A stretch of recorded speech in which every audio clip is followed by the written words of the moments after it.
pendant 21 jours. Il y a un Dieu qui nous a convoqués.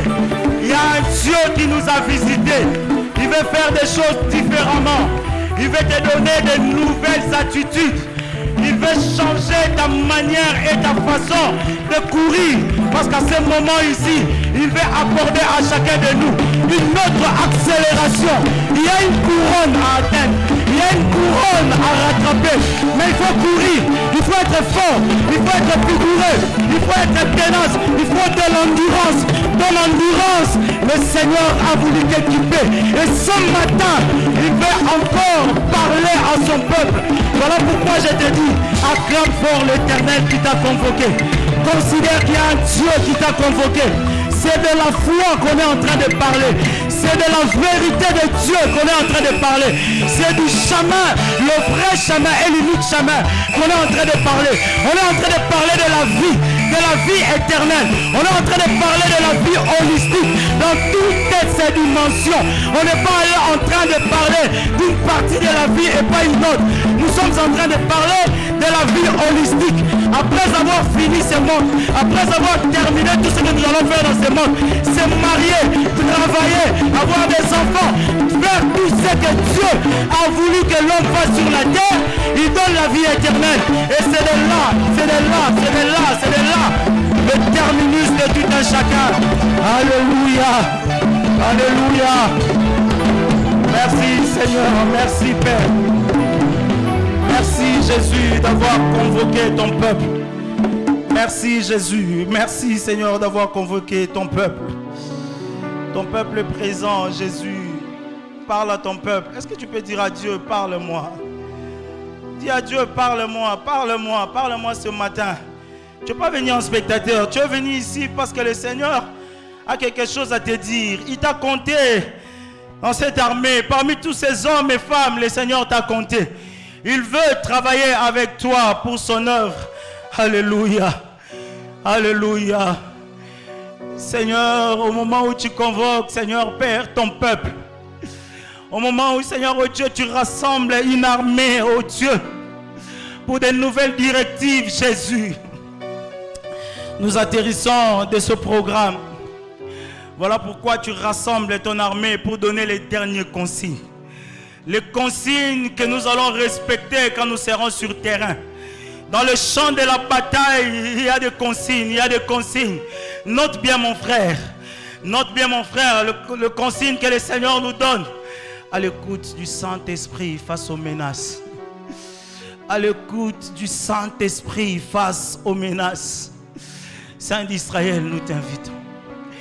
Saint-Esprit, nous t'invitons ce matin.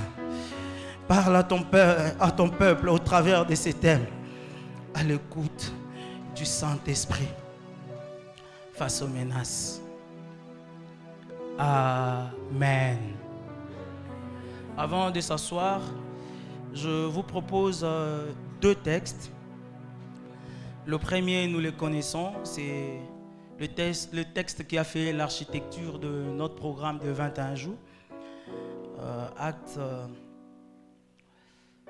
4. Nous allons lire 3 versets. Le verset 8. Et nous allons sauter pour lire le verset 29 et le verset 31. Et nous irons ensuite en 1 Samuel 17. À la maison, vous lirez tous ces chapitres, l'histoire de David que nous connaissons bien. Mais ici, nous allons lire juste le verset 40. Je lis au nom du Seigneur.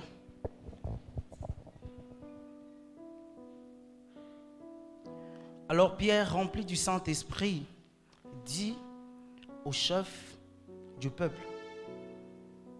J'aimerais juste m'arrêter là. Je répète, alors Pierre, rempli du Saint-Esprit, il leur dit au chef du peuple. Le verset 29.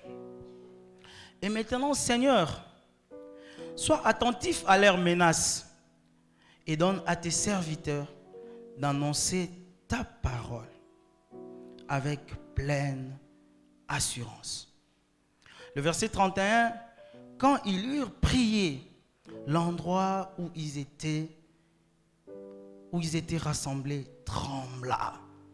Ils furent tous remplis du Saint-Esprit et ils annonçaient la parole avec assurance.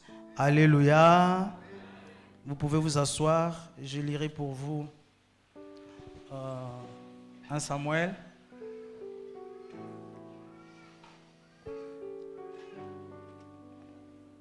« 1 Samuel 40. Il prit en main son bâton, puis il choisit dans le torrent 5 pierres lisses et les mit dans sa gibecière de berger et dans sa poche. Enfin, sa fronde à la main, il avança contre le Philistin. » Parole du Seigneur. Alléluia. Je dis merci au révérend Eric pour ce programme que Dieu l'a inspiré, pour cette sensibilité au Saint-Esprit.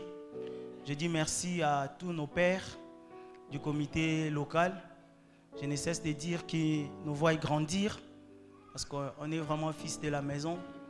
Et nous retrouver ici, c'est une fierté pour eux, une fierté pour nos encadreurs. À vous, peuple de Dieu, combattants de la foi, combattants de cette lutte, combattants, amis et tenant à recevoir la couronne du Seigneur, je vous dis merci. Je crois en votre foi, c'est pourquoi on est là. Je crois en vos prières, c'est pourquoi on est là. Et nous saluons chacun d'entre nous.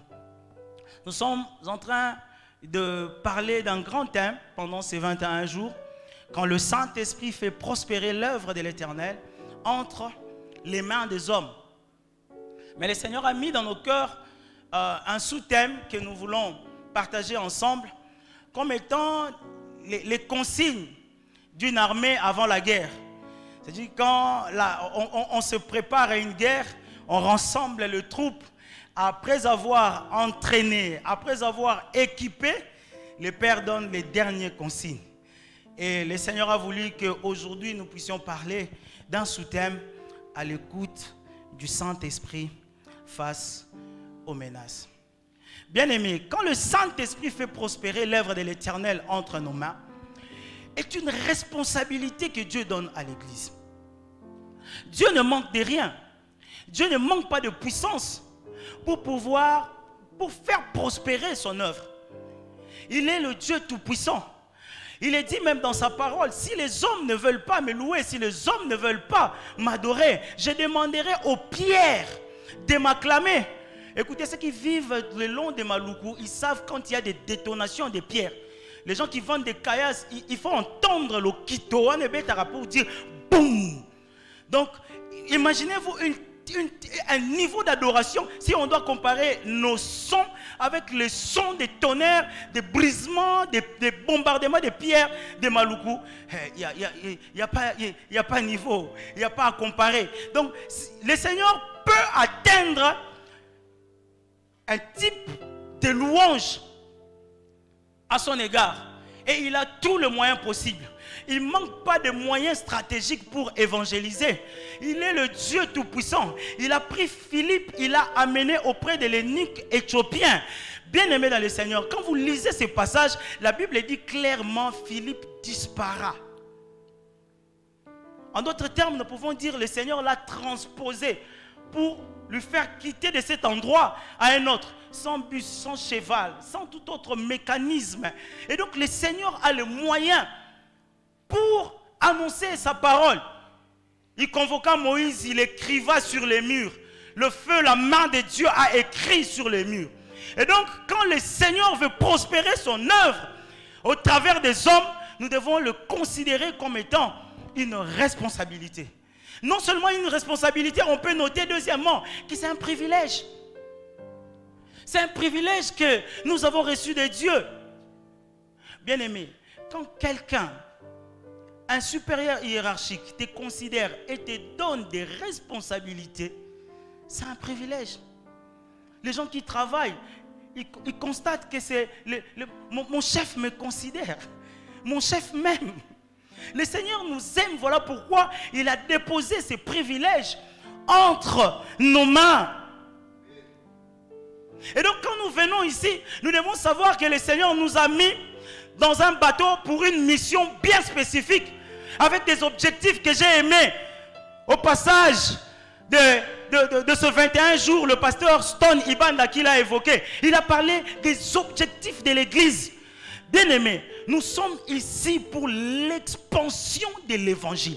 Nous sommes ici pour que l'évangile de Dieu atteigne les extrémités. Il a dit dans Matthieu 28, 19 à 20, il a bien dit que allez et faites de toutes les nations mes disciples.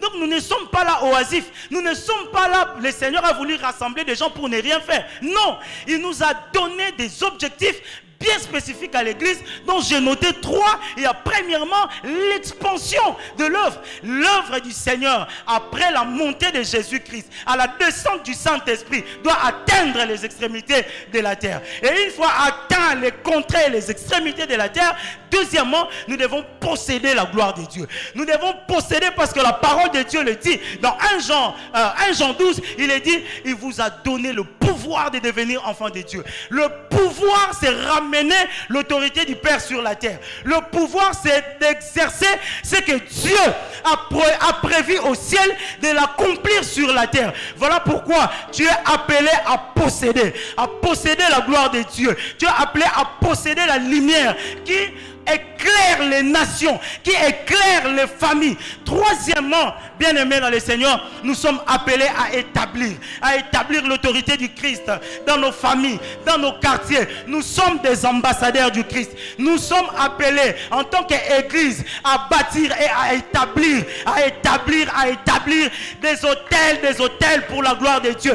Des familles qui étaient dans la sorcellerie, l'Église est appelée à établir un hôtel de la gloire de Dieu. Des quartiers qui étaient envoûtés par l'insécurité, par l'occultisme, par la prostitution. L'Église est appelée à établir la gloire de Dieu et que l'autel de Dieu s'élève pour que Jésus-Christ ne soit pas oublié parmi les humains. Et donc quand nous venons ici, bien aimés dans le Seigneur, je t'invite à ne pas oublier que tu es là pour l'expansion, tu es là pour la possession et que tu es là, bien aimé, pour l'autorité du Christ. Mais pendant que nous sommes en train de faire ce travail, avec peine, avec difficulté, bien aimé, il nous arrive des menaces. Il nous arrive des menaces dans la vie. Des menaces qui viennent de toutes contraintes. Des menaces qui viennent par la pauvreté, des menaces qui viennent par le besoin, par la chair, les menaces qui viennent par l'influence du monde, des menaces qui viennent, je n'ai pas le temps de tout détailler, mais dans l'exercice de notre foi, nous sommes menacés. C'est pourquoi le pasteur Eric, quand il est passé ici, il a parlé de ce passage de Actes 4, où l'apôtre Pierre, tous étant limités, il cria au Seigneur, Seigneur, vois leurs menaces. Voilà pourquoi, bien aimé, je suis venu t'annoncer ce matin, nous n'ignorons pas les menaces. Nous n'ignorons pas les menaces. Mais je voulais te dire ce matin, il faut être à l'écoute du Saint-Esprit pour détecter les menaces de Dieu. Ce qui est une responsabilité pour nous et un privilège face aux menaces devient un fardeau. On a l'impression comme si la vie chrétienne est dure. On a l'impression comme si la vie chrétienne nous fait échouer dans la vie. Tout simplement, il y a des menaces. On est coincé. Chacun cherche à justifier son péché par rapport à ses contraintes. Chacun cherche à justifier ce qu'il a fait de mal par rapport à son poids. Bien-aimés, nous ne pouvons pas tout justifier. Les menaces restent menaces. Les menaces restent menaces. Confie-toi à l'Éternel. Demande pardon et avance parce que le Saint-Esprit de Dieu a une mission spécifique pour la gloire de Dieu. Je vais te dire encore ce matin, tu ne peux pas sortir d'un tel programme sans un engagement clair de travailler pour les objectifs de Dieu. Nous sommes une armée. Dieu nous a convoqués et il nous envoie. À toi d'avoir un objectif clair. Nous avons tant de ministères ici. Nous ne manquons pas à faire. Nous créons même des ministères pour la gloire de Dieu. Avant, nous n'avions pas de ministères comme le nettoyage des temples. Mais il y a des bien-aimés qui ont réfléchi, veulent faire quelque chose pour la gloire de Dieu. Ils ont installé avec l'arrivée de la technologie. Nous n'avions pas tout ça. Mais il y a des bien-aimés qui ont réfléchi, ils disent, nous, notre travail, c'est faire ça pour la gloire de Dieu. Et donc, je t'invite, bien-aimé, après ce programme de 21 jours, ne reste pas seul, ne reste pas dans ton coin, ne reste pas en train de bouder dans ton coin. Nous sommes une armée, nous ne voulons pas voir les gens derrière. Ici, c'est tout le monde attaque, tout le monde défend. Nous sommes au front, nous sommes à la défensive. Quand nous mangeons la bénédiction de nos pères. Quand nous attaquons avec la force de nos pères. Est-ce que quelqu'un a compris? La Bible dit, il y a peu d'ouvriers. Mais priez pour que le maître de la moisson envoie les ouvriers. Il est de notre responsabilité de pouvoir prier. Pendant ces 21 jours, nous avons demandé à Dieu la croissance. Nous avons voulu croître dans la présence de Dieu. Et c'est à nous, Église, de pouvoir prier, de travailler pour avoir des ouvriers. Mais il n'y a pas que le nombre d'ouvriers, il y a aussi la qualité de l'ouvrier. Voilà pourquoi nous devons prier. Avec un petit nombre, vous pouvez être efficace par la qualité des ouvriers que nous avons. Donc l'Église, nous avons la responsabilité de travailler sur ta formation. Bien-aimé dans le Seigneur, tu ne sais pas parler, tu ne sais pas évangéliser. Viens, bien-aimé. Il y a des gens qui ont la grâce d'évangéliser. Il y a des gens qui ont la grâce de parler avec quiconque. Bonjour, bonjour papa, bonjour maman, il aborde. Tu n'as pas le goût de la prière. Chez toi, la prière, c'est 2-3 minutes. Viens, il y a des bien-aimés qui ont reçu cette grâce-là. Ensemble, nous allons nous former pour atteindre les objectifs de la gloire de Dieu. J'ai retenu pour vous 2 menaces parce qu'il faut qu'on aille vite. Bien-aimés dans le Seigneur, les menaces, nous ne l'ignorons pas. Nous savons que ça existe. Il y a des menaces physiques, bien-aimés. C'est là où nous allons lire dans 1 Samuel 17. Il y a Goliath qui s'est levé. Il est là, il est clair. Ce n'est pas un démon, c'est quelqu'un qui est là. C'est quelqu'un qui est là. La pauvreté est là. La pauvreté peut venir sous plusieurs formes, envoûtement ou quoi que ce soit, mais la pauvreté est là. Ce sont des menaces physiques et des menaces réelles, bien-aimés. Nous n'ignorons pas ça. Nous voulons simplement marquer dans votre esprit. N'oubliez pas que quand nous servons le Seigneur, il y a des menaces. Mais à part des menaces physiques, il y a une deuxième menace que Dieu a mis dans mon cœur. Des menaces conspirationnelles.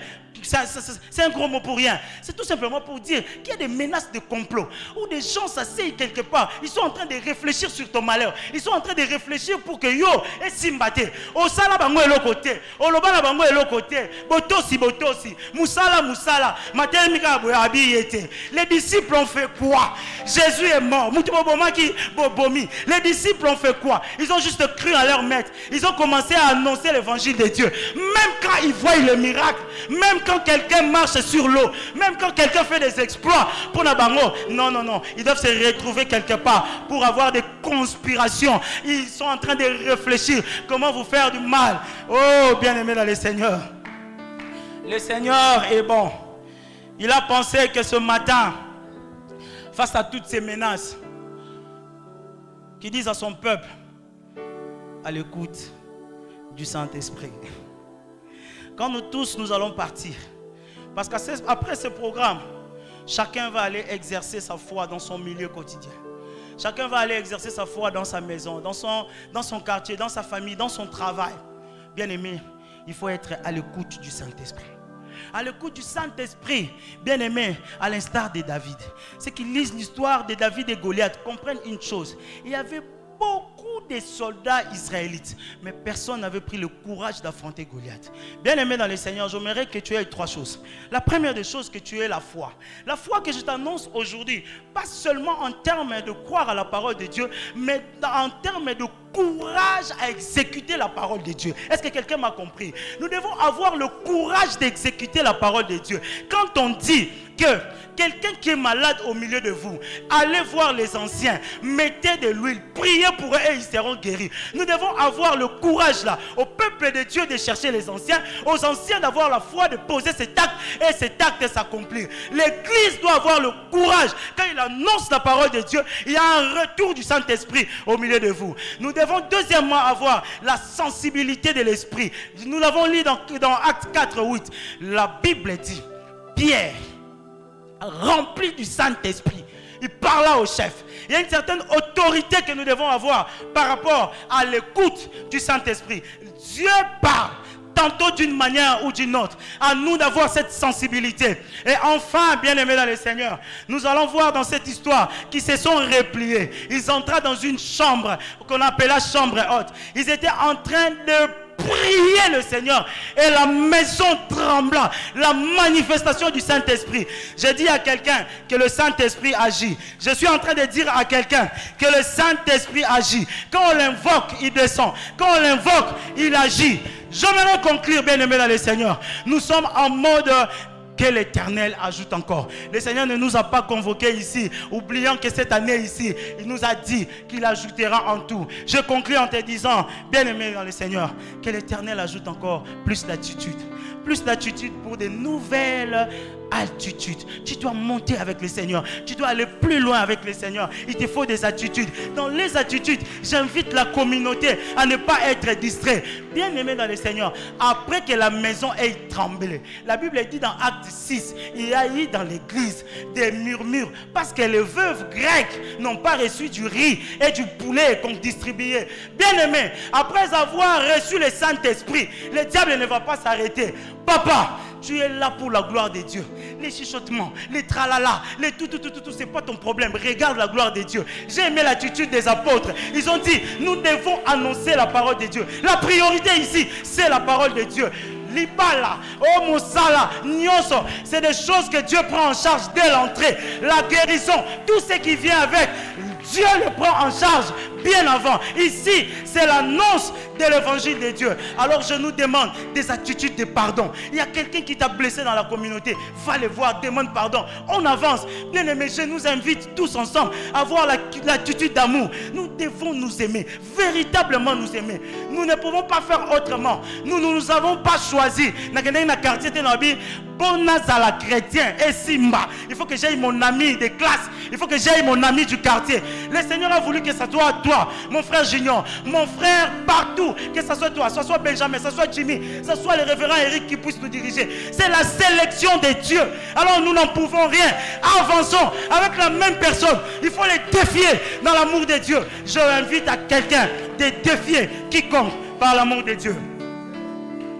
Que l'Éternel ajoute encore plus d'endurance pour les accélérations dans la course de la couronne. Il y a une couronne à atteindre, bien-aimés. Nous serons couronnés. Nous serons couronnés à la fin des temps. Après avoir parcouru toutes ces œuvres, nous serons couronnés. Alors je t'invite à t'élever et à prier le Seigneur pour clôturer cette série de matins. Je serai couronné.